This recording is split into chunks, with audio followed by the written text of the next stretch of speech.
성경의 오늘 본문에 보면요, 선함이라고 하는 말을 4번을 반복하고 있어요. 선함이라고 하는 말.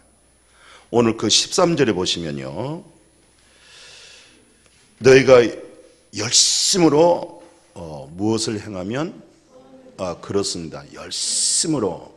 우리가 뭐 열심을 내는데 그 열심이 바로 뭐냐면, 선을 행하면 그 누가 무엇을 뭐라고 하겠느냐. 그래서 열심을 내서 그 열심이 선함으로 이렇게 말씀하시고, 그리고 나서 16절에는 이런 말씀이 있어요. 뭘 가지라? 선한 양심을 가져라. 예.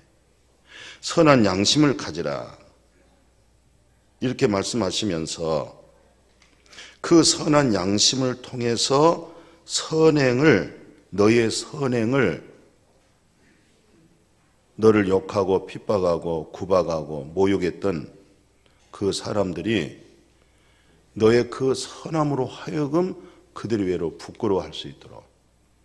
그래서 마지막 17절에도 선을 행함으로 고난받는 것이 악을 행하고 잘못을 하고 고난받는 것보다 훨씬 낫다. 선함을 굉장히 강조하고 있어요. 선한 양심을 가져라.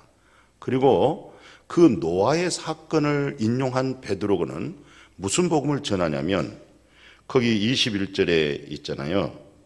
물은 예수 그리스도께서 부활하심으로 말미암아 이제 너희를 구원하는 편대, 세례인데 육체의 더러운 것을 죄버림이 아니고 하나님을 향해서 가는 것. 우리가 지금 육신으로 앉아서 예배드리고 있습니다마는 실상은 선한 양심이 하나님을 향하여서 갈 수 있도록.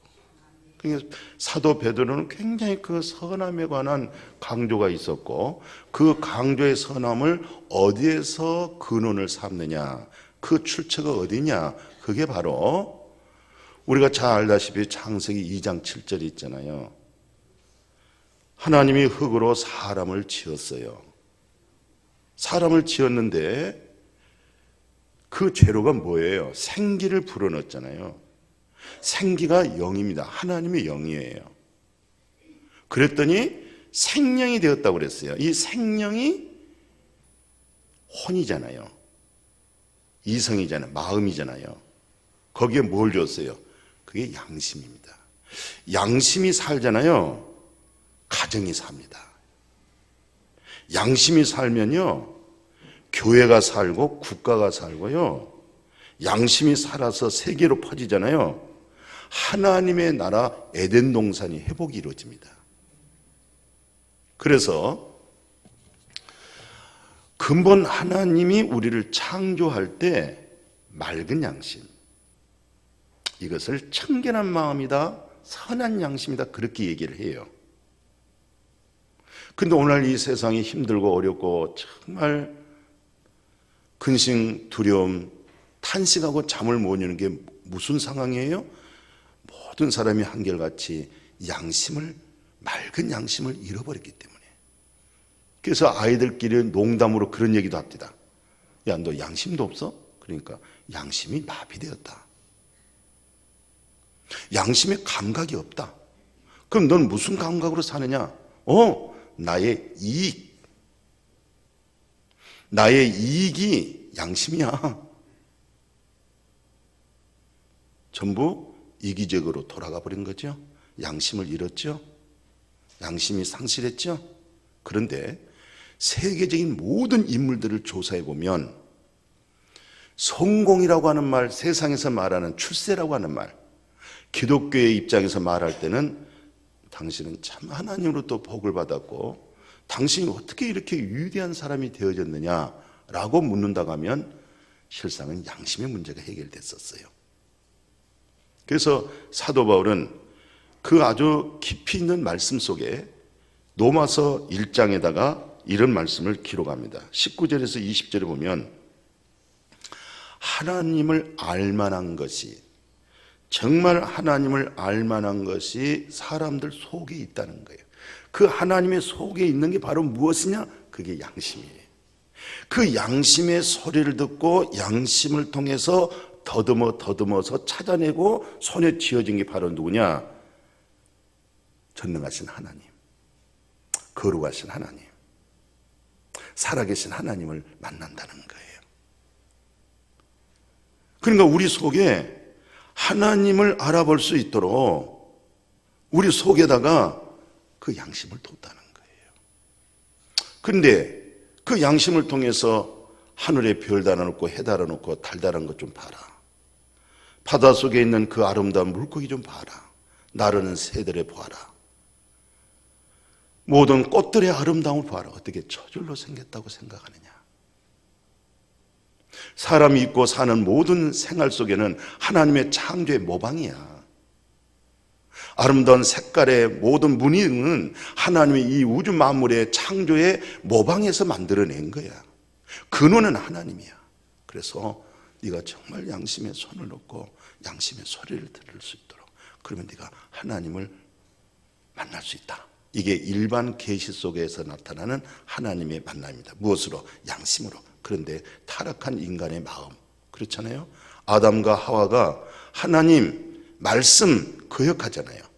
그리고 말씀 의심하기 시작하잖아요.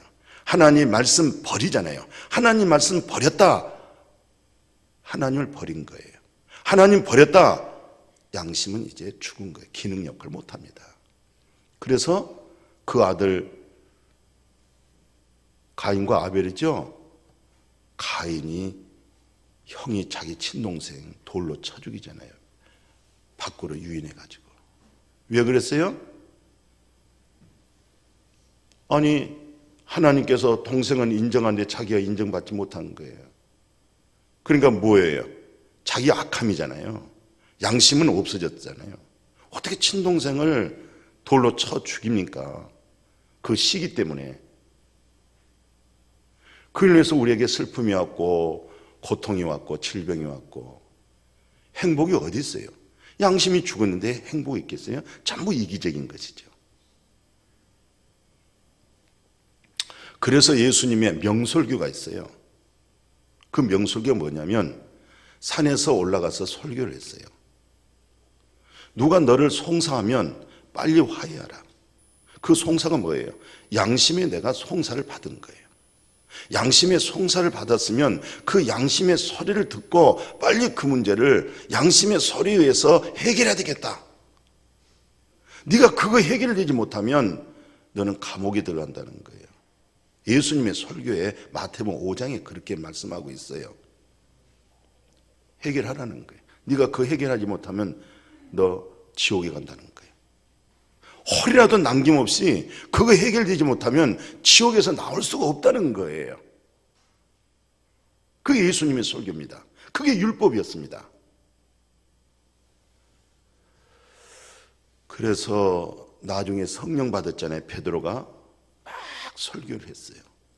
유대인들을 향해서. 너희가 잡아다 죽인 그 예수가 그리스도시요 하나님의 아들이신데, 그 설교를 했더니 그 설교를 듣던 무리들이 반응이 어떻게 나타나냐면 이렇게 고백했어요. 사도행전 2장에 보면은 37절이잖아요. 우리가 어찌할까? 양심의 송사 듣고 그러면 어떻게 하겠느냐? 우리가 살 수 있는 길이 없겠느냐? 이 양심의 송사를 듣고 양심의 소리를 듣고 그대로 참 이 문제를 어떻게 해결했으면 좋겠느냐? 그럴 때 베드로가 주 예수를 믿고 회개하여 양심에서 송사된 죄 없음을 받아라. 그리하면 생명된 성령을 부어주리라. 참 귀한 말씀이잖아요. 우리가 다윗이 왜 이렇게 성공하고 세상 말로 출세하고 위대한, 지금도 유대인들은 다윗 누구 안 기다립니다. 다윗을 기다립니다. 도대체 왜 이렇게 다윗이 위대해졌을까요? 왜 이렇게 다윗의 왕국이 이루어졌고 결국 예수 그리스도의 모형이고 예수 그리스도의 예표로서 나타나는 인물이 왜 그렇게 되어졌을까요? 다른 거 아니었어요. 사무엘상 있잖아요. 그 사무엘상 그 24장 3절에서 5절까지 그 내용을 보면 사울 왕이 다윗을 죽이려고 군사를 3,000명 풀었잖아요. 한 명을 잡으려고. 야, 다윗이 있는 그 산이 포진된 거예요. 그때 다윗이 이제 죽었다 하고 자기 몇몇 사람하고 굴 속에 들어갔어요. 그 굴 속에 딱 처음에 굴 속에 들어가면 컴컴해요. 한참 있어야 조금 이렇게 주변이 이렇게 보여집니다. 그 다윗과 참모 몇 명이 딱 다윗의 참모들이 딱 숨어 있는데 사울 왕이 씩씩거리고 굴로 싹 들어오는 거예요. 왕이. 그러니까 처음에 굴에 딱 들어오니까 컴컴하게 안 보이잖아요. 그때 다윗은 벽에 딱 긴장된 마음으로 있는 거예요. 그때 옆에 있는 참모가 다윗이요, 하나님이 허락해 주신 기회입니다. 군사들은 다 밖에 있고 지금 굴 속에는 사울 왕과 우리밖에 없습니다. 칼로 찔르십시오. 그때 다윗이 칼을 들고 왕의 옷자락만 잘랐어요. 옷자락. 칼도 잘 들었지만 얼마만큼 칼질을 잘하는지 모르겠어요. 근데 사울은 그 컴컴한 데서 씩씩거리면서 이렇게 보고는 그냥 나간 거예요. 그때 다윗이 성경에 뭐라고 되어 있냐면 그 24장 5절에 보니까 다윗이 마음에 찔림이 오는 거예요.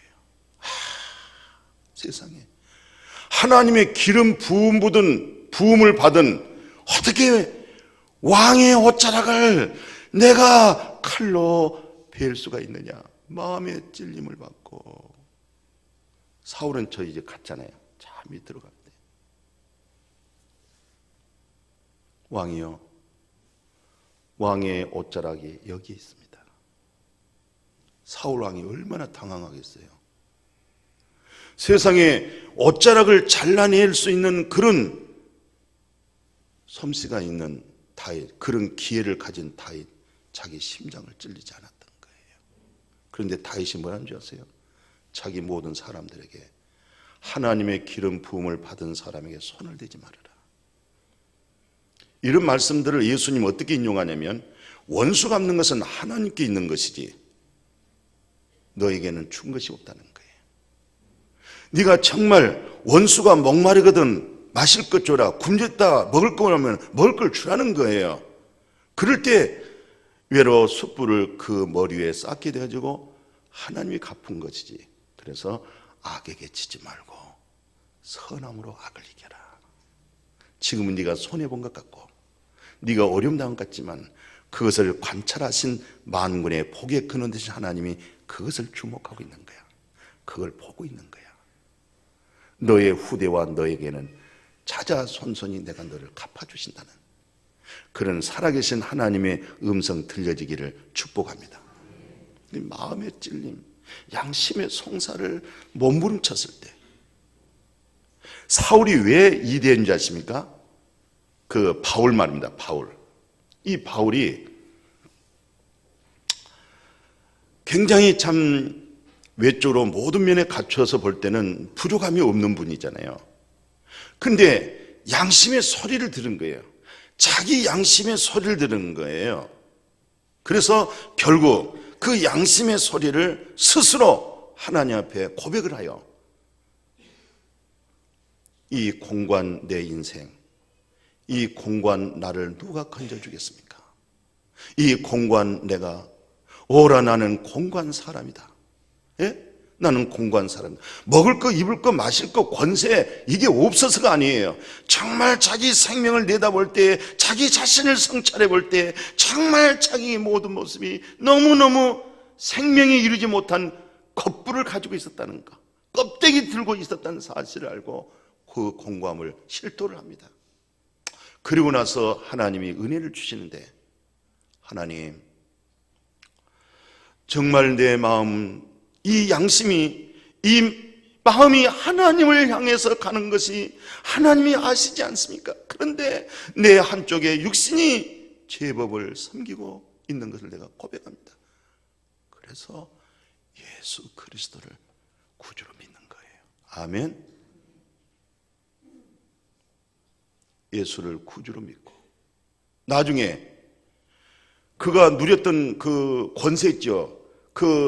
이 바울이 예수 만나기 전에 누렸던 8일 만에 나는 세례받고 큰 집안의 가문에서 왕족 베냐민 지파에서 히브리인 중에 히브리의 완전 하나님의 원 뿌리 줄기의 집안이라는 거예요. 그리고 율법의 의로는 흠없고 최고의 지상의 아주 그 사람들이 다 바리새인들잖아요. 그걸 가지고 누렸었어요. 그거 가지고 이 세상을 행복하게 산다고 생각했었던 거예요. 그런데 자기를 발견하고 그리스도를 얻고 이 모든 것을 쓰레기통에다가 이 모든 것을 배설물로 여기고 그리스도를 얻고 난 양심의 회복, 양심의 축복. 그래서 바울은 이런 글을 써요. 디모데전서의 1장 5절 6절 있잖아요. 이런 말을 합니다. 디모데전서 1장 5절에 야 디모데야 또 오늘 목사들아 오늘 믿는 사람들아 너희들이 말은 참 잘하는데 디모데전서 1장 5절 6절에 이 교훈의 목적은 첫째 청결한 마음이야. 두 번째는 선한 양심이야.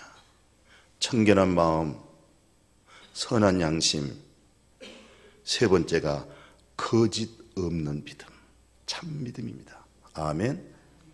내가 청결한 마음, 선한 양심을 갖기 위해서는 거짓 없는, 내가 인격적으로 정말 주님은 나의 구주십니다.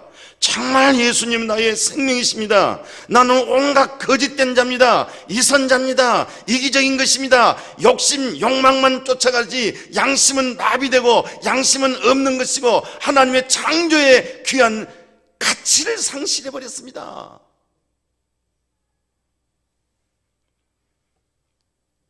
바울이 이것을 깨닫고 나서 가장 사랑하는 자가 디모데예요. 자기가 천국 가고 나서 바로 이 일을 누구한테 맡기느냐? 디모데에게 맡겨요. 디모데에게 여러 가지 교훈 그런 거 얘기하지 말아라. 가장 중요한 것은 청결한 마음과 선한 마음이고 거짓 없는 믿음에서 나오는 사랑으로 얘기하자. 아멘. 거짓 없는 믿음, 온전한 믿음. 주님이 나를 살리십니다. 나는 종교인이 아닙니다. 나는 이렇게 열심히 해서 신앙심을 키운 것이 아닙니다. 내 양심을 소생시키고 내 양심이 오늘 베드로전서 3장 22절에 양심이 하나님을 향해서 나갑니다. 그 기도를 들어주시는 거예요. 그 기도를 응답하십니다. 하나님이. 그 양심 속에 자유가 오는 거예요. 진리를 알지니 진리 속에서 양심에 큰 평온이 오기 시작하는 거예요. 그게 능력입니다. 그게 힘입니다.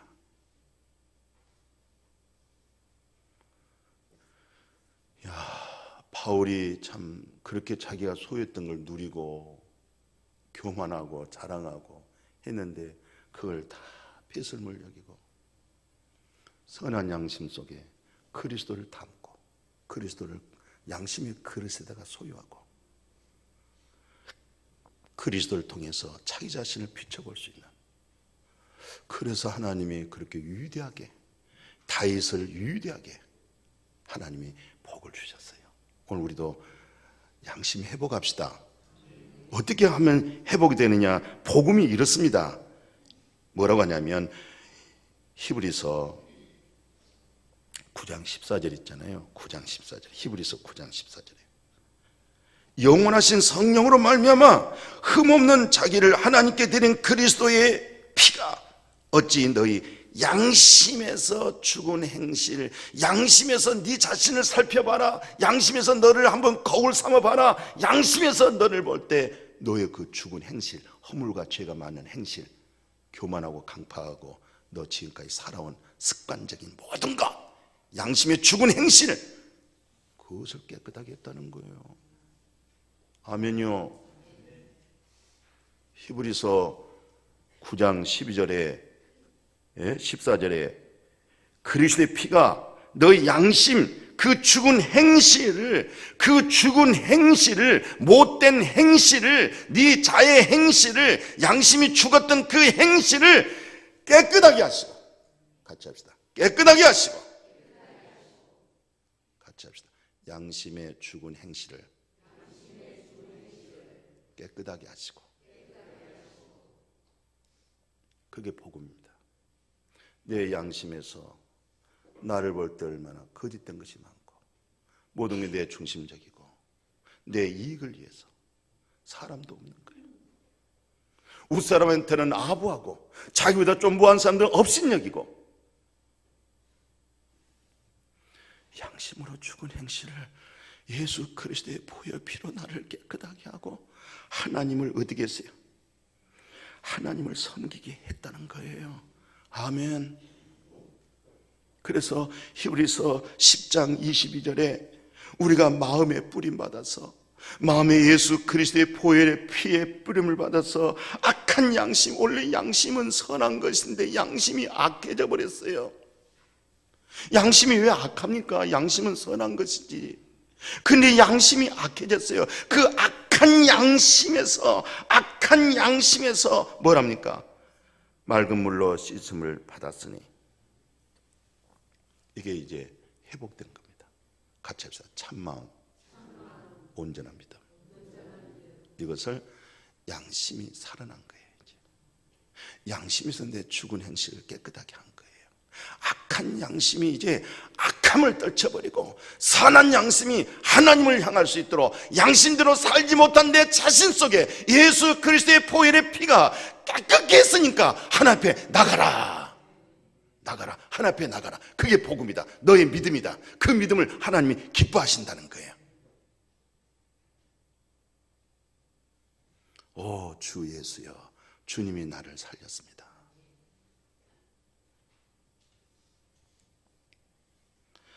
오늘 삭개오는 세무서장입니다.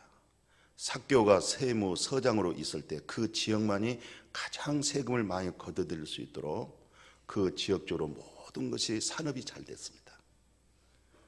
그래서 이 삭개오가 세무서장함으로 인해서 큰 부자였고, 근데 그 부자가 자기가 행복하지 못했어요. 근데 예수는 전혀 권세도 없고 돈도 없어요. 근데 예수가 행한 그 생애를 볼 때 너무 자기가 비춰볼 때 거리가 멀었던 거예요. 자기는 세무서장의 권세를 가지고 그때 당시에 최고의 부자였지만 그것이 결코 양심의 편안함이 안 된 거예요. 양심의 잠이 이룰 수가 없었던 거예요. 그래서 예수님이 자기 동네 온다고 하는 소리를 듣고 뽕나무에 올라가잖아요. 길거리에 있는 나무에 올라가잖아요. 예수님 만나고 싶어가지고. 사람들은 너무 구름대처럼 몰려오지 그 틈새 속에 예수님을 뵐 수가 없잖아요. 지나가는 길목에 나무에 올라가서, 우리 양천구에는 감나무가 많아요. 감나무에 올라가서 지나가신 예수님 뵙고 싶어서, 그때 예수님이 쳐다보고 삭개오야 내려오너라. 오늘 내가 네 집에 가마. 삭개오가 그냥 그 나무에서 내려오더니, 예수님, 내 재산 절반을요 가난하고 어려운 저들에게 내가 분배를 다 하겠습니다. 그리고요, 내가 혹시 토색한 일 있으면 10,000원 받을 것을 40,000원으로 갚겠습니다. 4배로 갚겠습니다. 그리고 예수님과 예수님의 제자들을 자기 집으로 모셔서 크게 섬기고 대접하고. 예수님이 이렇게 말씀했어요. 삭개오야, 너도 아브라함의 자손이구나. 내가 이 세상에 온 것은 잃어버린 양심, 잃어버린 양 찾아서 구원하려고 하는 거야. 아멘. 구원을 얻도록 하기 위해서. 오늘 우리가 양심은 예수의 피로 늘 씻음 받으시기 바랍니다. 양심이 날마다 생명의 성령으로 거룩해지고 정결해지기를 바랍니다. 예수 없이는 안 됩니다. 다른 것은 안 됩니다. 양심대로 산다고요? 그러지 마십시오. 양심대로 못 삽니다. 양심대로 살 수 있는 것은 생명된 성령이 나를 양심을 사로잡아야 됩니다. 이끌어가야 됩니다. 그럴 때 강하고 담대한 믿음이 생기고, 의인은 고난도 있지만 반드시 하나님은 의인을 건져주십니다. 그리고 우리가 복음을 위해서 마지막 얘기 하나 더 하십시다. 양심에 손을 놓고 생각해 봅시다. 계시록 21장 8절에 보면, 계시록 21장 8절에 믿지 않는 자, 두려워하는 자, 흉악한다, 죄인들 있죠? 어디로 갑니까? 둘째 사망 들어갑니다. 지옥입니다. 이 세상에서 예수 믿는 사람, 안 믿는 사람, 예수 믿는 사람은 낙원으로 들어가잖아요. 그 영혼이. 안 믿는 사람은 지옥으로 들어갑니다.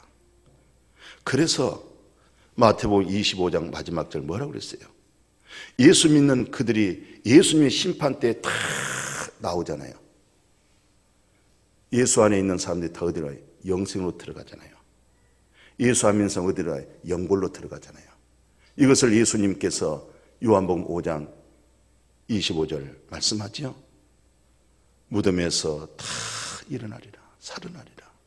여러분과 저는 예수 안에 정죄함이 없도록, 예수 안에 은혜를 받고 구원받고 믿음으로 사는 자들은 영원한 천국으로 예수 같은 신령한 몸을 입고 하나님 나라로 옮겨질 줄로 믿습니다. 이 땅에서 정죄함을 해결하지 못하고 정죄함 속에 있는 그들은 다 둘째 사망 불못으로 갑니다. 사도 바울은 내가 복음을 전하지 않으면 견딜 수 없다고, 할 일이라고 고린도전서 9장 그렇게 16절에 그래요. 복음이라는 것은 사망에서 영원한 생명으로 건져낸 거예요. 그래서 고린도후서 5장에 그러잖아요. 그리스도의 사랑이 나를 강권적으로, 그리스도의 사랑이, 그 사랑 어떤 사랑이냐? 사망에서 생명으로 옮기는 것, 지옥에서 천국으로 가게 하는 것. 그래서 부자와 나사로 있잖아요. 그 부자가 이 세상으로 먹고 마시고 취하다가 죽어서 지옥 가 있잖아요. 불꽃 가운데서 뜨거워 죽겠다고 그랬잖아요. 불꽃 가운데서. 근데 자기 형제 5명이 있는 거예요. 죽으면 그 자리에 온다는 거예요. 저 나사를 보내서 5명에게 복음 전해달라는 거예요. 우리는 영혼을 구원하는, 생명을 증거할 수 있는 그런 양심의 청결한 마음, 복음의 능력, 생명의 성령의 양심 우리 모두 가지십시다. 그래서 영혼을 구원시킬 수 있는 마음, 그것이 회복할 때 우리의 삶의 직장, 우리의 삶에 새로운 탄력이 붙을 거예요. 능동적인 아주 큰 힘의 역사가 일어나게 될 줄로 믿습니다.